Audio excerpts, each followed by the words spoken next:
Hi students, now parameterized curve continue. So we will start with arc length. Suppose we have a smooth parameterized curve gamma defined over an interval a comma b to Rn. Then the arc length of gamma is defined as L of gamma equal to integral a to b norm of gamma dot t dt. So this is taken as the definition of arc length.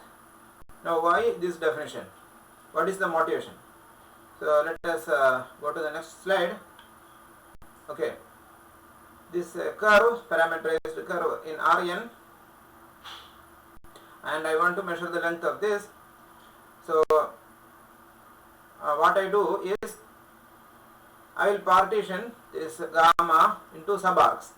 So this is the first subarc, this is the second subarc, third subarc, and so on. This is the nth subarc, and each subarc is assumed to be so small that the arc length is same, almost same or approximately same as the distance between the endpoints of that subarc. So if you measure the total length of these straight lines, then that will be an approximate length of this arc. So that is the idea. So suppose this is the point gamma of t, and suppose this is the point gamma of t plus delta t, then this vector is gamma of t plus delta t minus gamma of t, and length of this vector or the length of this segment is equal to norm of gamma of t plus delta t minus gamma of t. So that is the length. So I will divide this length by delta t.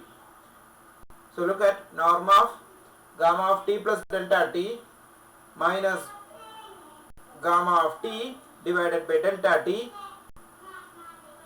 So it will be approximately equal to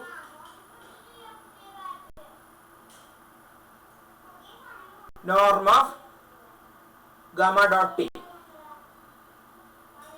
because gamma dot t is the limiting case of such quotients.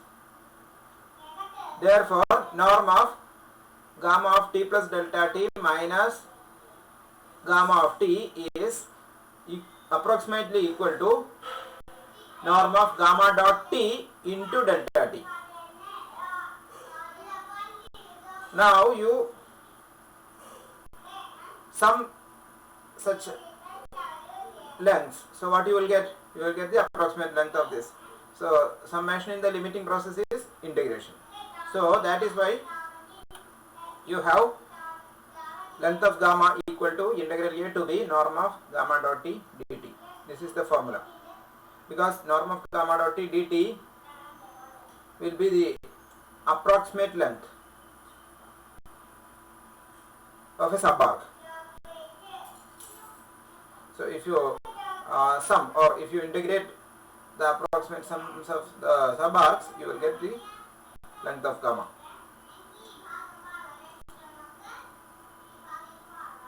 Now I am going to define arc length as a function of the parameter t. So fix a point gamma of t naught on the curve gamma, image of gamma. Then the arc length of gamma starting at the point gamma of t naught is the function s of t given by s of t equal to integral a to t norm of gamma of tau d tau. So this will measure the length of the curve starting at the point gamma of t naught to an arbitrary point gamma of t on the curve. Now I will make a remark. We can show that the arc length is independent of the parameterization. So this fact we will prove later. So we have observed that A curve may have different parameterizations. A parameterization need not be unique, but length of the arc is unique. It is independent of the parameterization. Okay. Now I will give you two homeworks. It is just computational. So at the lower cognitive level, you can do this two problems. Find the arc length of the following curves. Gamma of t equal to t comma t square. This is parabola. T varies in the interval -1 to 1. And secondly, you have the straight line joining the points A and B in RL. So what is the arc length?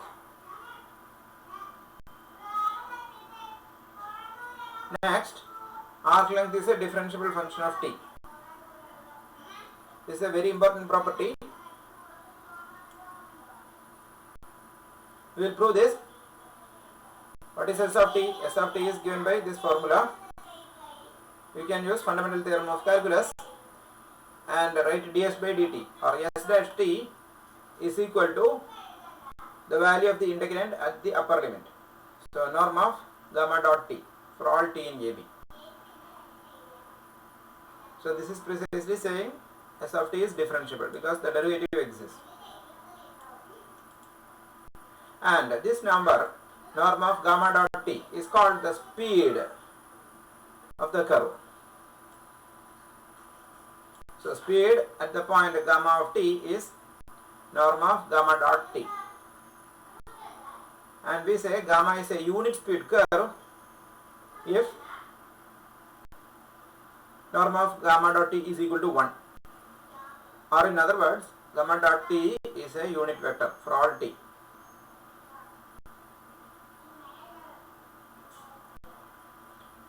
I will give you two more examples. Please do it as homework. So verify that the following curves are unit speed. You have 1 and 2. Please try. Next we will do a proposition. If gamma is a curve of constant speed, then gamma double dot is either 0 or perpendicular to gamma dot. What is gamma double dot? It is d by dt of gamma dot, and gamma double dot is called acceleration. So acceleration is either 0 or perpendicular to velocity. We have to prove this. You start with gamma dot t, inner product gamma dot t, differentiate it. So you can use product rule. So gamma dot t dot product with gamma double dot t plus gamma double dot t dot product with gamma of t. So this is first function into derivative of second plus derivative of first into second. And since dot product commutes, this is equal to 2 times gamma dot t inner product gamma double dot t.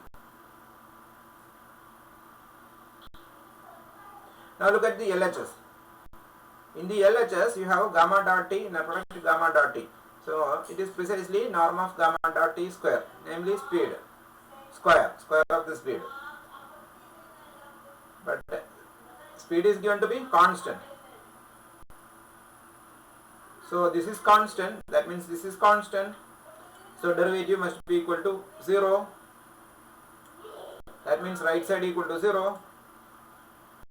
This is precisely saying gamma double dot t, either it must be 0 or it must be perpendicular to gamma dot. Thank you.